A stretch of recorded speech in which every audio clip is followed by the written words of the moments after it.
Hay un tema de mala fe procesal ahí. ¿De la presidenta?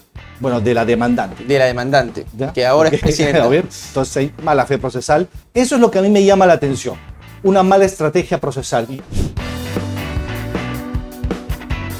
Hoy vamos a analizar esta sentencia en segunda instancia, junto a nuestro invitado, sobre el caso Dina Boluarte versus RENIEC. Hay una serie de temas relevantes en materia jurídica que vamos a ir desarrollando, entre ellos una posición interpretativa que si la hubiera adoptado la Sala Laboral Permanente de Lima, la primera Sala Laboral Permanente de Lima, es muy posible que no se le tuviera que pagar 240.000 soles a la señora Dina Boluarte, sino muchísimo menos. Y hoy vamos a descubrir cuál es la lógica detrás de esta interpretación que el doctor Javier Dolorier nos va a proponer, además de otros temas de vital importancia para comprender el caso, no solamente desde una perspectiva política, sino también desde una perspectiva jurídica. Doctor, bienvenido a la tribuna de entrevistas del EP Pasión por el Derecho. Francisco, muchas gracias. Muy contento de estar acá. Hay muchísimos temas por desarrollar. En principio, quisiera plantear el contexto. Dina Boluarte ingresó a trabajar a RENIEC como locadora de servicios, ¿correcto? Así O es. sea, un tipo de contrato que carece de subordinación autónoma. Así es. Partamos por allí, por favor, para plantear un contexto escueto, pero Sí, el contrato de esclarecedor. locación de servicios es utilizado por el Estado en realidad para encubrir prestaciones subordinadas. El contrato de locación de servicios, según el Código Civil, se utiliza para básicamente temas de asesoría, consultoría externa, donde el prestador de servicios conserva la autonomía en la apreciación de los mismos. Perfecto. Entonces, eso está regulado por el Código Civil. El elemento central es la autonomía. Si lo comparamos con el contrato de trabajo, en sus tres elementos esenciales, el elemento fundamental, distintivo, definidor, es la subordinación. Correcto. Entonces, si se celebra un contrato de locación de servicios para encubrir prestaciones de servicios no autónomas, sino subordinadas, Que le responden a alguien, ¿verdad? que está sujeto a fiscalización, Horario. horario, tiene un lugar fijo de trabajo, todos son manifestaciones propias, pero fundamentalmente que está bajo la dirección Perfecto. técnica u organizativa de alguien, que puede ser una empresa o una persona natural. En este caso, si es que se ha encubierto una relación laboral bajo términos de subordinación, es el escenario de aplicación de nuestro principio de primacía de la realidad, donde prima la ejecución de los servicios, la realidad de los hechos, frente a lo que digan los documentos. Es el criterio valorativo de uno de los principios más trascendentales y antiguos de nuestra es relación. eso concretamente lo que Dina Boluarte cuestiona. Dina dice, Efectivamente. ya, yo soy locadora, pero caramba, en los hechos nunca lo fui. En los hechos existió subordinación. Prestaba una labor subordinada. Perfecto. Ahora, ella demanda la desnaturalización en esa línea de su contrato de locación de servicios. Así es. Luego de ser locadora, pasa a ser CAS. ¿Podemos definir de manera breve qué es un CAS? El contrato administrativo de servicios, CAS, ha sido creado específicamente para que el Estado, la administración pública, no empresas del Estado, sino entidades del Estado, las reparticiones, municipalidades, puedan contratar personal. Fue una forma de subsanar la situación que se presentaba con las locaciones de servicio o también llamados servicios no personales. Entonces se crea este régimen, Decreto Legislativo 1057, y se establecen beneficios acotados, Ya. ¿no?, particulares para los trabajadores que suscriban esos contratos administrativos de servicios. Luego el Tribunal Constitucional convalidó la validez de este régimen CAS, pero asimilándolo a un régimen laboral más. Entonces en el Estado podría haber 276, 728, CAS y también la ley Servir, ¿cierto? Entonces todos esos regímenes conviven, coexisten, pero es un régimen de contratación de servicios válido, exclusivo para el Estado, con menos derechos laborales que un 728. Ok, un 728 planilla. Así es. Dina lo que demanda es, yo siempre debía estar en planilla. Lo que demanda la Presidenta de la República, que el momento que interpone la demanda no era Presidente de la República, no era vicepresidente, lo que solicita es ingresé como logadora de servicios y luego CAS. Pero desde el inicio Sí. de la prestación de servicios, yo desempeñaba labor subordinada, de modo tal que este contrato de locación de servicios, que tuvo una vigencia de 1 año o 3 meses aproximadamente, se ha desnaturalizado. ¿Qué significa esto? Que perdió su naturaleza de contrato civil de locación de servicios y al ser un servicio subordinado, se debe considerar como un contrato de trabajo. Luego, ¿qué régimen se aplica? Ya es una situación distinta. Ahora, ahí hay una interpretación interesante que lo veníamos platicando fuera de cámaras, ¿verdad? A ver, me decía usted que cuando fue locadora de servicios, en el momento en el que Dina Boluarte firma su contrato CAS, en ese momento, ese dato relevante, la sala tuvo que considerar en esta sentencia en segunda instancia, tuvo que considerarlo en el radar para que lo excluya del análisis y considere la desnaturalización única del contrato de locación de servicios, pero el CAS lo deje a un lado. Es decir, no lo considere en la cuantificación de su liquidación, ni vacaciones truncas, en fin, todo lo que Dina Boluarte había demandado. Y eso hubiese marcado un hito importante porque los peruanos tendrían que pagarle menos, tendrían que indemnizarla menos. O sea, a ver, despersonalicemos el caso. Ok, ahora es pertinente hacerlo. Que no sea la Presidenta de la República, Dina Boluarte, y con todo el entorno de discusión sobre su desempeño y los temas en que está metida actualmente, sino una trabajadora. Ya. Una trabajadora que demanda lo que hemos conversado. Que es locadora primero Y luego pasa acá. y luego pasa CAS. De estos hay cientos, si no miles de casos en la administración pública y hay reiterada y uniforme jurisprudencial donde se establece este criterio que recoge la sala.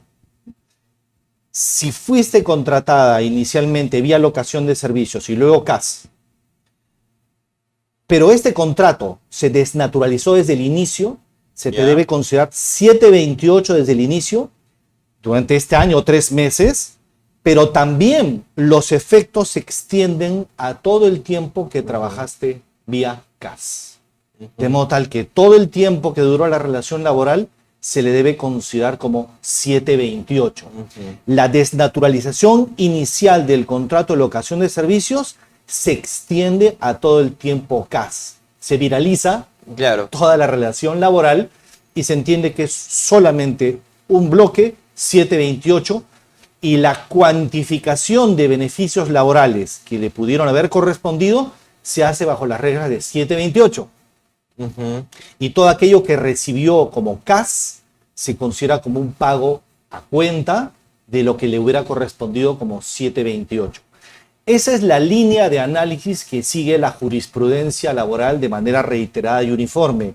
Esta sala no ha hecho nada más que respetar ese criterio jurisprudencial, pero no significa que no estemos de acuerdo con este criterio, que puede ser sometido a análisis y debate jurídico.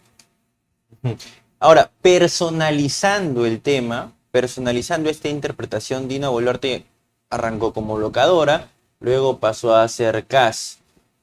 Adoptando el criterio que usted postula, ¿qué tendría que haber resuelto? ¿Cómo tendría que haber resuelto la sala? Apartándose de esa línea jurisprudencial mayoritaria. Desde mi punto de vista, siguiendo este análisis. Para que no la indemnicen con más de 240.000 soles. En esta línea de análisis que te he detallado, para mí existe un punto de quiebre que no ha sido adecuadamente sustentado por la jurisprudencia y también por esta sentencia, que es, ok, se puede haber desnaturalizado la locación de servicios inicial, pero el trabajador, al momento de suscribir el contrato CAS, mejora sus condiciones laborales y se sujeta y se somete a los términos del CAS, que es un contrato, un régimen laboral convalidado por el Tribunal Constitucional.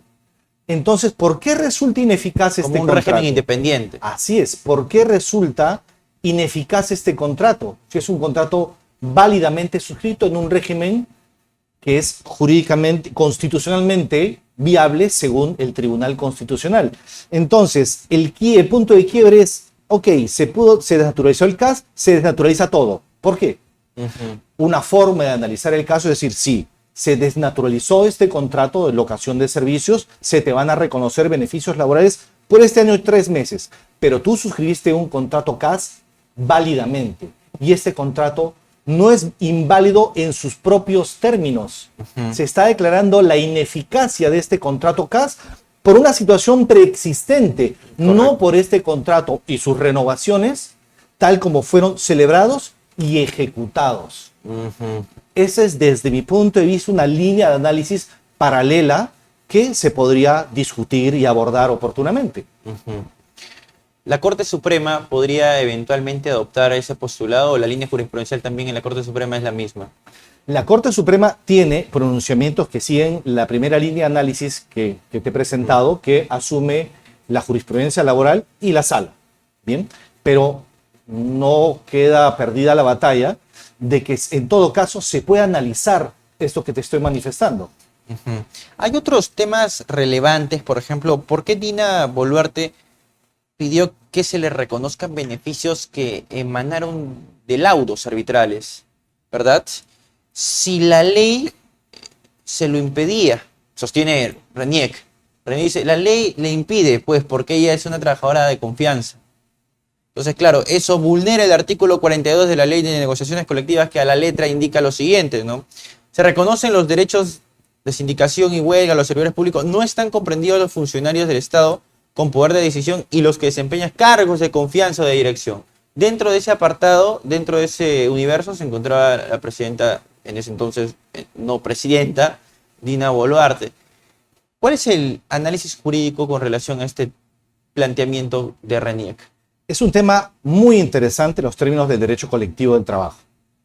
Hay varios aspectos bastante técnicos que espero poder explicarlos adecuadamente. En primer lugar,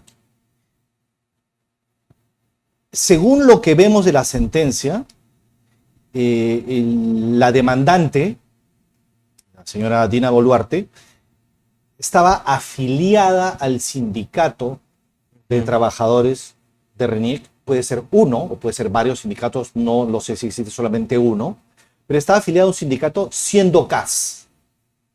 Entonces hay un primer análisis que no está aquí, que es: el sindicato permitía en sus estatutos que se afiliaran tanto trabajadores 728 como trabajadores CAS, Ya. o era solamente un sindicato de 728. Si era un contrato de 728, el laudo arbitral debió haber circunscrito su ámbito de aplicación personal a trabajadores 728, no a trabajadores CAS. ¿Ok? Entonces, lo que dice la sala es: la señora debió haber sido la demandante, debió haber sido considerada 728 durante toda la relación laboral, estaba afiliada al sindicato, por ende le corresponde la aplicación de los laudos arbitrales. Y no analiza... Y no analiza esto. Pero siguiendo la lógica, como dice el meme, no veo error en su razonamiento. Siguiendo esta línea lógica inicial, aplica automáticamente los laudos arbitrales sin entrar a discutir esta situación, que si el sindicato, entre sus estatutos, permitía la afiliación de CAS y al mismo tiempo que 728. Eso en primer lugar, es un dato que se pudo haber analizado, pero no está aquí. Bueno, en todo caso se pudo haber mencionado. Si lo ¿no? hubieran analizado, eso hubiese cambiado la decisión, hubiese permitido que quizás Claro, gire en ahí, otro sentido. porque ahí definías el ámbito de aplicación del laudo arbitral. Si el laudo arbitral te dice solamente se aplica 728 Ya.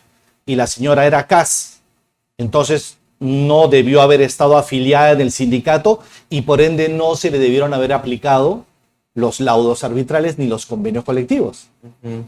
Entonces, ese punto que para mí es interesante debió haber sido analizado en la sala y seguramente la RENIEC lo ha señalado en su recurso de casación y eso lo puede resolver la Corte Suprema. Pero, Francisco, hay otro tema, ¿no es cierto? El tema es que la demandante ocupaba un cargo jefatural. Correcto. Accede a un cargo jefatural y seguramente percibe mejores beneficios por ello. Y ahí viene la aplicación del artículo 42 de la Ley de Relaciones Colectivas de Trabajo. Sí. En el presente caso, la sala hace el siguiente análisis, que ya nos llevaría a un tema probatorio, porque Reniec dice, no le corresponde en todo caso la aplicación de laudos arbitrales porque ocupaba un cargo de confianza, era jefe jefa de oficina zonal. Sí, principio de legalidad no se puede aplicar el Así es. laudo, correcto. Lo que dice la sala es, a ver, onus probandi, quien alega un hecho debe probarlo. Ujú. Reniec, demuéstrame que no era trabajadora de confianza. Que siendo jefa, ¿no? No, demuéstrame, perdón, que era trabajadora de confianza, siendo jefa de oficina zonal. Y lo que dice la sala es, no ha demostrado que era trabajadora de confianza por las funciones desempeñadas. Pero aquí yo me pregunto, una jefa de oficina zonal de la RENIEC no es trabajadora de confianza. Vamos al MOF, no aparece el MOF, pero el MOF debe describir justamente que esta persona por lo menos tenía personal a su cargo. Una labor jefatural de una oficina zonal de RENIEC, no era trabajadora de confianza. La sala no describe mucho esta situación, se va más bien al tema probatorio. Pero si es que esto va a la Suprema seguramente analizará este punto. Y si la Corte Suprema llega a la consecuencia que era trabajadora de confianza, entonces no se le debieron haber aplicado los beneficios de los laudos arbitrales y con lo cual el monto reconocido en segunda instancia disminuiría. Considerablemente.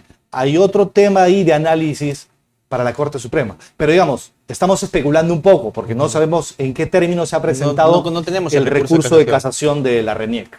Ya. Para que esto quede aún más claro, Doc, para que esto quede muchísimo más claro, si es que Dina Boluarte, en esta sentencia se reconoce que era trabajadora de confianza, que no era trabajadora de confianza. Que no era trabajadora, de confianza. Y por ende se le tenían que aplicar los laudos arbitrales. Correcto. Y por ende percibía los beneficios de los laudos. Y para ser más precisos, los beneficios del laudo eran uniforme o eran el cierre de pliego, en fin, alguna serie Cierre de pliego fundamentalmente. El cierre de pliego porque la sala le desconoce algunos que son condiciones de trabajo, que también los pidió, ¿no? Sí. Algunas condiciones de trabajo, pero sí le reconoce, por ejemplo, el cierre de pliego, que habitualmente los laudos arbitrales resuelven otorgando sumas sustanciosas en cierre de pliego. Canasta navideña, asignación familiar, por ejemplo. Que, bueno, permitieron de que el monto aumente. Así es. Ahora, hay otra interpretación que la Suprema podría eventualmente adoptar, indicando que sí era trabajadora de confianza, y como si era trabajadora de confianza, inmediatamente se le aplica el artículo 42 de la Ley de Negociaciones Colectivas y ya no podría percibir en lo absoluto ninguno de estos beneficios. Así es. Con lo cual el monto disminuiría. Perfecto, perfecto. Hay algunos otros puntos relacionados al mal cálculo.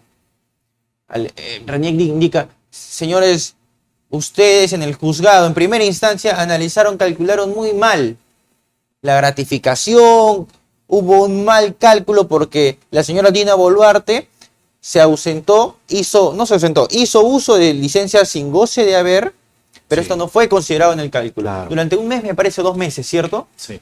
O sea, ella, claro, como no tenía vacaciones, entonces dijo, bueno, suponemos, ¿no? ¿Saben qué? Miren, voy a tomar mi licencia sin goce de haber, un mes. En ese mes concretamente no se consideró en el cálculo como si hubiese trabajado ese mes. Sobre la base de ese presupuesto se calculó toda su liquidación. Así es. ¿Hay algún análisis relevante allí? Sí, primero, si es que en efecto la demandante estuvo con licencia sin goce de remuneraciones, por razones personales, por ejemplo, o por labores políticas, puede haber sido. Quizás quiso salir de vacaciones, ¿no? Claro. Entre comillas. Claro. En ese caso, no debió haber demandado beneficios sociales por ese tiempo. Hay un tema de mala fe procesal ahí. ¿De la presidenta? Bueno, de la demandante. De la demandante, ¿Ya? que ahora es presidenta. Entonces hay mala fe procesal. Por lo general los trabajadores lo piden, ¿no? Y entonces el empleador, al contestar la demanda, dice, no, estuviste de licencia. Y ahí el juzgado resuelve. El juzgado de manera errada reconoció esos periodos para el cálculo de beneficios laborales. Pero en segunda instancia se corrige ese error. Y acertadamente se le descuentan ese tiempo. Y también lo que hace en segunda instancia es decirle, a ver, te voy a reconocer gratificaciones, pero ya te pagaron aguinaldo. Claro. Entonces voy a descontar del monto que te estoy reconociendo de gratificaciones el aguinaldo que ya percibiste. 300 soles, 350 soles. Lo cual también es correcto dentro de la lógica de la jurisprudencia laboral que hemos conversado. Hay otro tema incluso que también se discute al momento de uno leer la sentencia, encuentra llamativo, ¿no? Por ejemplo, entre ellos el mal cálculo de las gratificaciones, lo que hablábamos, precisamos eso, ¿no? Lo que dice Reniec es que, vamos, a ver, se le ha reconocido, se le dio 300 soles, pero hubo un decreto de urgencia, que es una medida excepcional, ¿no? Que de pronto incrementó ese monto de 300 soles como un bono de aguinaldo, lo que mencionaba, no a 300, sino a 500. Sí. Pero para calcular su liquidación, caramba, se ha tomado en cuenta el monto de 300 soles, no el de 500 soles. O sea, hay 200 soles que no se están considerando. Ajá. Ya, vamos. Estos aguinaldos a través de, estos bonos de aguinaldo a través de decretos de urgencia, en el caso específico de la ahora presidenta Dina Boluarte, demandante en este caso contra Reniec, ¿qué comentarios jurídicos le merecen? Mira, hay un tema de aplicación temporal de las normas. Si es que le hubiera correspondido 350 o 500, pero todo ese análisis se subsume en lo que ya resuelve la sala de reconocer todo el tiempo de servicios como 728. De modo tal que ya no estamos discutiendo si le correspondía 300, 350 o 500, sino si le correspondía 4.000 de gratificación en julio y 4.000 en diciembre. De modo tal que es esta diferencia la que se le tiene que reconocer. Lo que hace sala, segunda instancia, es decir, mira, sea 350 o 500, a ti te pagaron efectivamente esto y te tienen que pagar la diferencia, que serían 3.700 soles, 3.500 soles. Eso es al final lo que resuelve la sala. Desde mi punto de vista, si es que fuera CAS o no fuera CAS, ¿cuánto le correspondía? Sí, eso se podría discutir. Pero en este momento, llegando ya a la Corte Suprema, lo que van a discutir para mí es inamovible. Para mí es inamovible. Con la ejecución de sentencia anticipada, lo conversábamos también fuera de cámaras, doctor, el nuevo Código Procesal Laboral, ¿correcto? Me decía usted de que permite ejecutar de manera anticipada una sentencia aunque ya haya sido elevada a casación, que es el caso que hoy nos convoca. Ahora, eso la norma lo permite, ¿no? Así es. Es válido. Bueno, es lícito, pero legítimo. Eventualmente alguien podría decir, caramba, la presidenta del Perú pidiendo una ejecución anticipada con una sentencia en segunda instancia que se ha elevado a casación.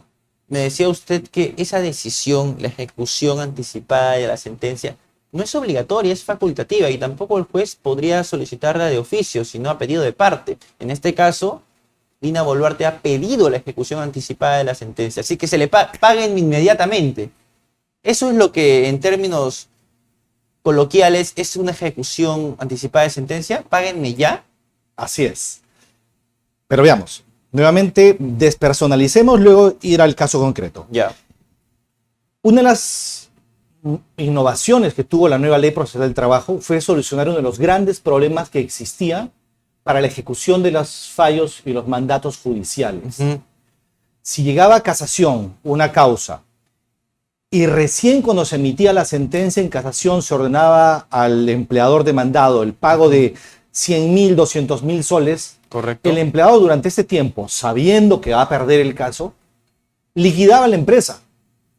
Se deshacía de bienes, ¿no? Se vendía activos, cambiaba de persona jurídica y de modo tal que el trabajador triunfante, después de 5 años de litigio, va a pedir ejecución, ya no encuentra dinero en las cuentas, ya no encuentra bienes realizables, los inmuebles se han transferido, la empresa se liquidó, con lo cual la justicia se volvía en ineficaz para los trabajadores.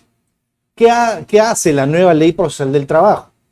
Señala, si hay una sentencia en segunda instancia que ordena el pago de una creencia laboral, tu empleador interpones recurso de casación, muy bien, lo puedes interponer, pero el trabajador al mismo tiempo puede exigir que ya se garantice el Claro. pago de esa Se creencia. asegura, ¿no? Así es. Entonces, el trabajador que tiene una sentencia de segunda instancia, a través del juez de primera instancia, solicita que ya se cumpla con el mandato de segunda instancia, que se presume que es válido por el principio de doble instancia, sin perjuicio del curso que siga la casación.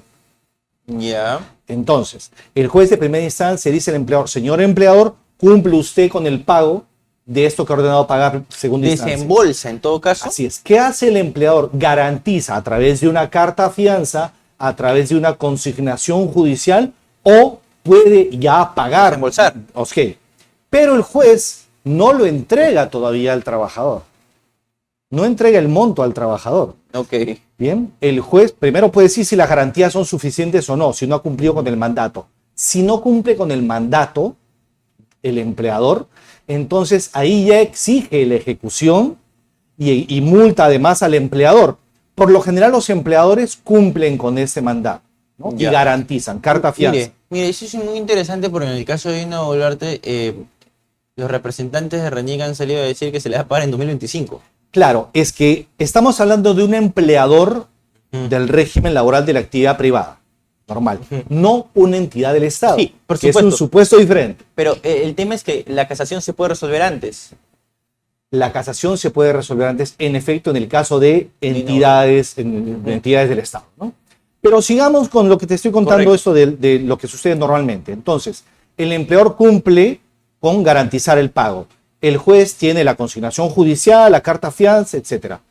Está a resultas de lo que resuelva la Corte Suprema. La Corte Suprema puede declarar improcedente el recurso de casación o puede declarar procedente y resolver sobre el fondo.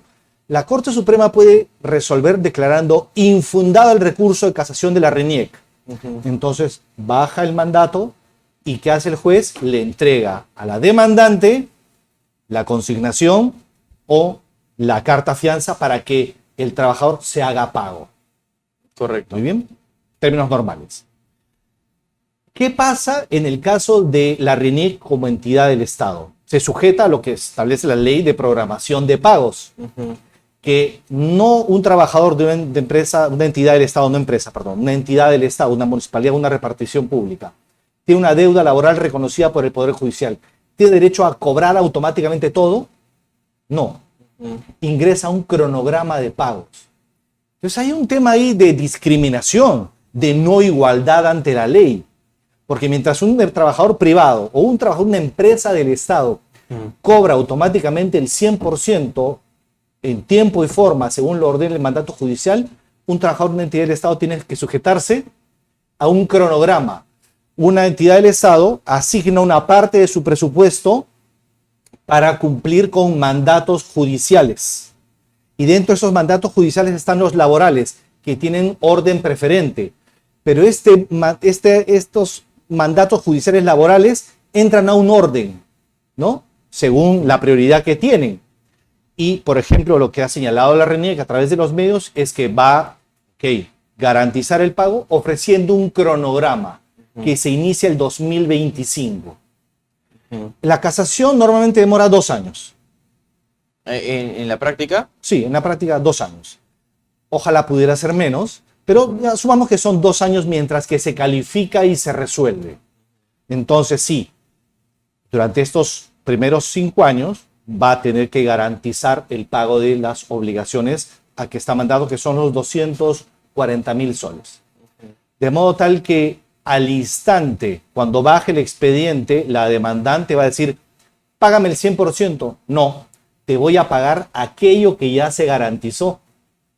No todo, sino lo que hubiera pagado la RENIEC garantizado durante los primeros 2 años.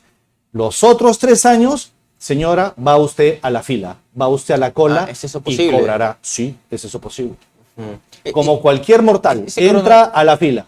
Claro, ese cronograma no tiene regulación, es decir, Claro, sí, tiene una regulación específica. la manera en Basada, cómo. así es, basada en el principio de previsión presupuestal, que las entidades del Estado tienen una obligación de organizar su presupuesto y asignar una parte para el cumplimiento organizado Ok, una de parte. sus obligaciones, podría una ser parte de su posible. presupuesto. Así es.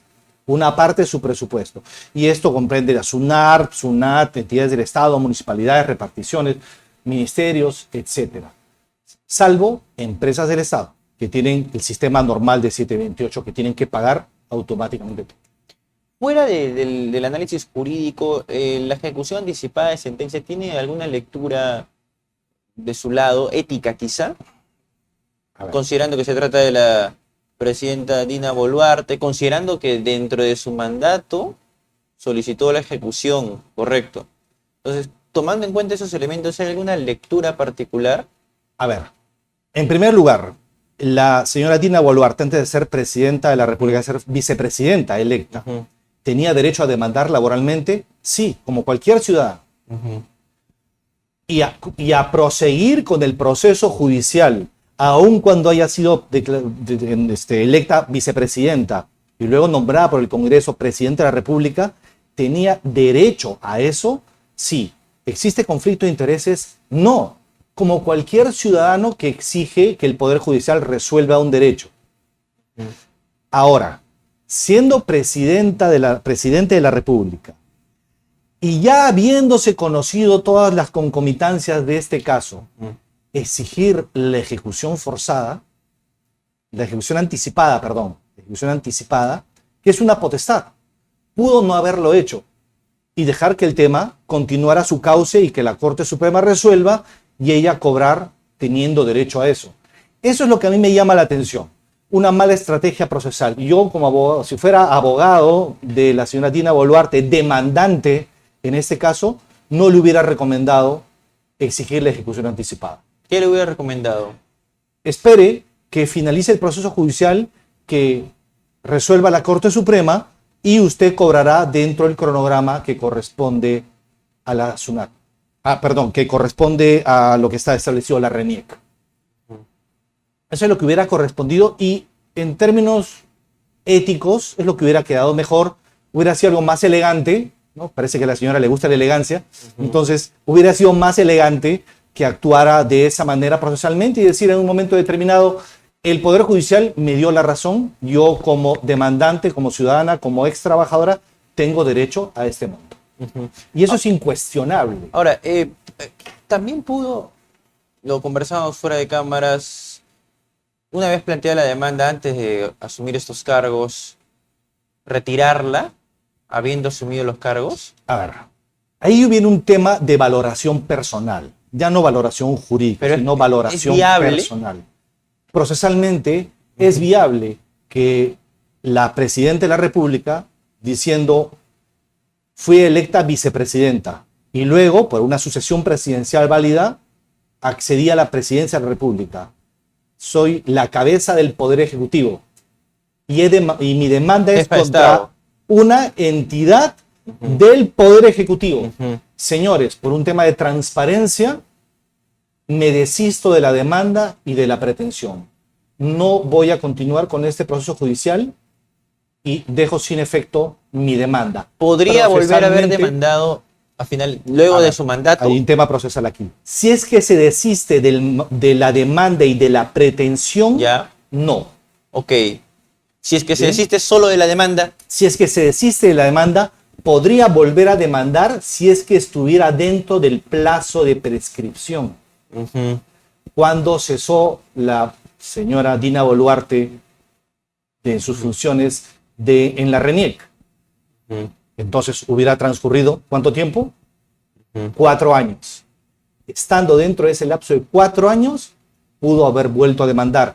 En términos concretos, si deja de ser presidente de la República el 28 de julio del 2026, al día siguiente, bueno, el día siguiente es feriado, pero digamos, el primer día al siguiente, podría demandar si es que estuviera vigente el plazo de prescripción laboral de 4 años.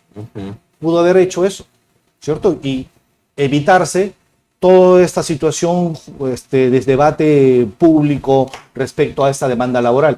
Pero ojo, te insisto, esa es una decisión personal, no está jurídicamente obligada a hacerlo, no existe un mandato de hacerlo. Sí, pero es un gesto político que puede emanar de un previo análisis jurídico como este. Así es. Como, a mi entender, deberían digamos que dirigirse o deberían inspirarse los gestos políticos en función al derecho. En efecto, no se le puede Sí, exigir es facultativo, pues, ¿no? hacer eso, pero personalmente yo sí lo hubiera hecho. Personalmente lo hubiera hecho para que mi nombre, hay un tema importante, ¿no? Hace mucho tiempo el doctor Hugo Forno me dio una enseñanza muy valiosa. Me dijo, tenemos los abogados dos valores importantes, nuestro nombre y nuestra firma. Que nuestro nombre no se vea manoseado, envilecido, y nuestra firma al no firmar cualquier contrato, informe legal. Entonces, la señora presidenta de la República pudo bien haber puesto en valor su nombre, su prestigio, su reputación, ¿sí? Un bien jurídico invaluable, y desistirse de la demanda y de la pretensión.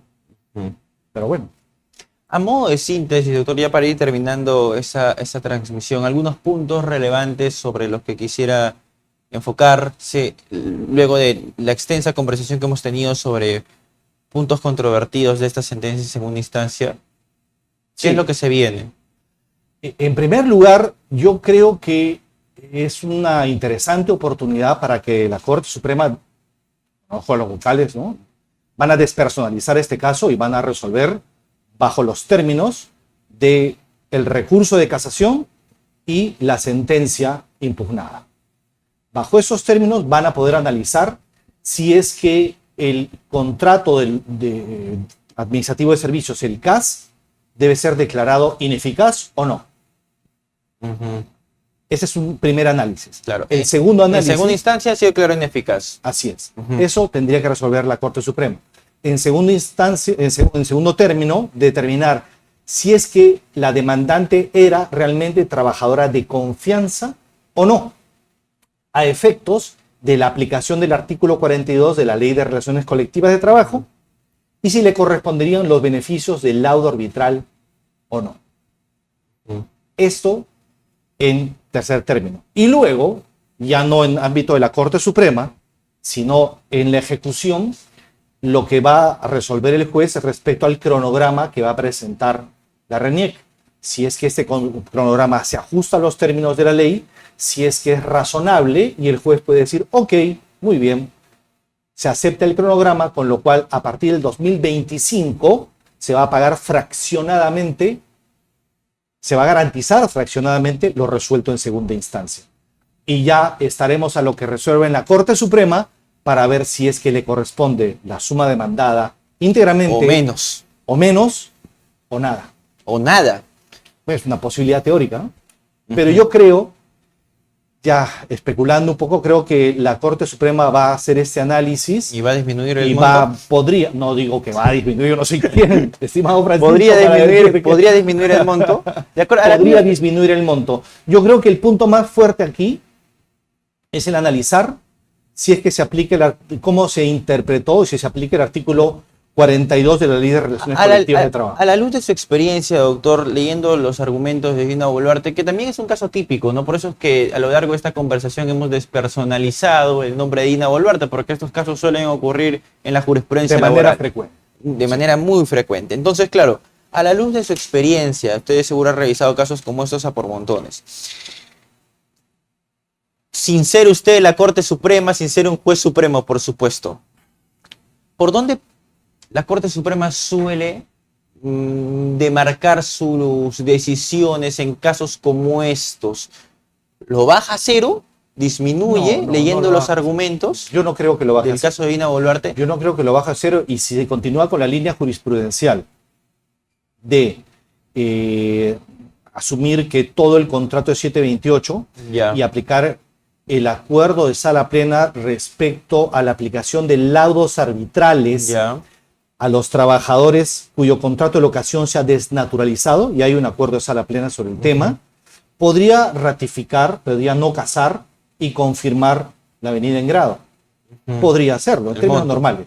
Pero si los vocales hacen un análisis detallado sobre el artículo 42 y determinar si es que en realidad, en mérito a lo actuado, ¿no?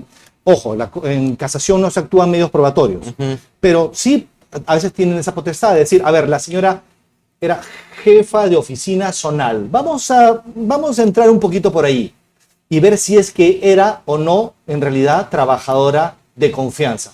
Vamos al MOF, está bien, pero vamos a las labores que realmente desempeñaba. Tenía personal a su cargo, firmaba resoluciones, tenía poder resolutivo, por ejemplo. ¿Qué resolvía? Y si esto es propio de un trabajador de confianza. A mí, el olfato jurídico me dice que sí era trabajadora de confianza. Entonces, por ahí podría haber una disminución del monto a pagar, pero no sería cero. Definitivamente no sería cero, sino podría buscarse un equilibrio en los términos de lo resuelto. En esa misma línea, si es que la Corte Suprema suscribe sus palabras y su interpretación, en todo caso, no se le tendría que dar lo referido a los laudos. A los laudos arbitrales. Correcto. Yendo a ese punto de análisis. Porque si dice la Corte Suprema no era trabajadora de confianza, sí, entonces se aplica automáticamente todo este razonamiento que hemos conversado. Muchísimas gracias por su tiempo, doctor Javier Doloriera. Y bueno, esperamos tenerlo más seguido en la tribuna de entrevistas de LP. Con el mayor gusto. Muchísimas gracias a todos los que, la amplia legión de seguidores del EP Derecho. Es un gusto estar con todos ustedes. Es muy importante brindar luces jurídicas y no solo políticas sobre un caso como este, ¿no? Para que esta resolución cumpla con el objetivo de ser, además de encender la polémica y el debate político, también ser un documento académico. Claro, porque educativo, digamos, pedagógico. Que es un caso mediático, ¿no? Es la Presidenta de la República que está en temas, polémicos de los relojes y además quiere cobrarle al Estado. Si despersonalizamos, vemos que hay una secuencia lógica de un trabajador que exige sus derechos. Y además a través del derecho se pueden plantear innovadoras estrategias políticas o evitar lesionar, o que un político pueda eventualmente lesionar su marca personal o su reputación política, si se quiere. Sí, yo creo que en este caso, junto al otro caso, hay una reputación seriamente afectada. Muchísimas gracias, doctor. Queridos amigos, compartan esta transmisión en todas sus redes sociales. Vamos a producir más entrevistas jurídicas como estas. Desde aquí analizamos con muchísimo rigor las sentencias, resoluciones de carácter político, y no solamente resoluciones de carácter político, sino también algunos temas controvertidos en materia jurídica, doctrinarios, etcétera, con un lenguaje claro, con la intención de llegar a un público especializado, abogados, estudiantes de derecho, y también, por supuesto, un público no especializado que necesita, que está ávido de conocimiento para que en función de las herramientas jurídicas pueda analizar la coyuntura de otra manera, de otra forma. LP es el portal jurídico más visitado de todo el Perú. Yo soy Francisco Chuquicayata, me despido de todos ustedes y esto ha sido Se Corre Traslado. Permiso.